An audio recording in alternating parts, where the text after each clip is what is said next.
نہ پاکستان لکھتے تھے نہ ہم ایران لکھتے ہیں، نہ پاکستان لکھتے تھے نہ ہم ایران لکھتے ہیں، ہزاروں سال سے اس مٹی کو ہندوستان لکھتے ہیں،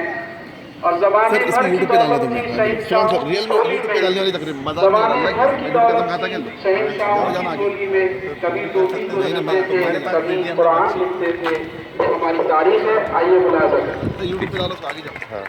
کیا بڑھیا لگ رہا ہے صدر محترم موجود ہیں، مہمان کرام جماعت اساتذہ اور میرے پیارے ساتھیوں، السلام علیکم۔ آج ہم جس خوشی کو منانے کے لیے یہاں جمع ہوئے ہیں، دراصل میں وہ جنگ آزادی کی خوشی اور اس آزادی کو حاصل کرنے میں ہمارے ملک کے کئی رہنماؤں نے بڑی قربانی دی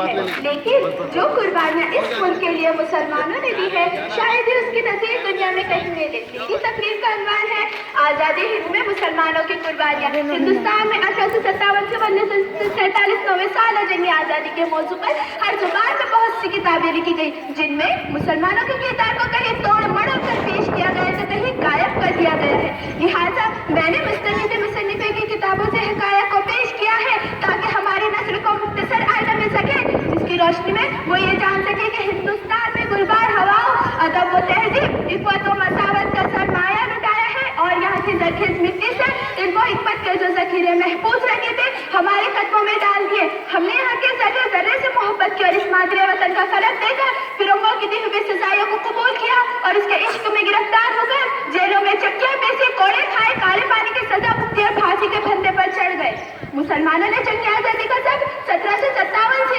ہی تنا شروع کیا، لہٰذا پہلی جنگ آزادی کا آغاز 1857 سے نہیں بلکہ 100 سال پہلے پلاسی کی جنگ 1757 سے ہی شروع ہو چکا تھا، جسے مقامی بغاوتوں کا نام دیا گیا۔ ایک انگریز مسلط ہومر لکھتا ہے کہ احتیاطاً اس وقت دیسی افسر ہٹا کر انگریز افسر رکھنے شروع کر دیے تھے، جس سے دیسی افسروں میں بدگمانی پیدا ہو گئی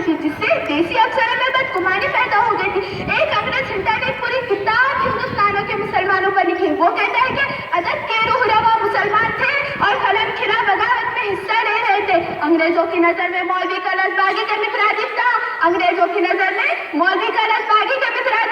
اس بغاوت میں تقریباً 51,200 علماء کرام شہید ہو گئے، یعنی کہ مولوی جذبہ آزادی کی لہر پیدا کرنے والے علی براندران تھے، اور ان کی قائم کردہ خلافت کمیٹی تھی جمعیت العلماء ہند مسلمانوں کی مذہبی سیاسی پارٹی تھی، جس کے فتوح کے ذریعے انگریزوں نے اقتصادی و سیاسی بائیکاٹ کیا۔ تحریک آزادی کے پورے دور میں اقوام کے کل قربانیوں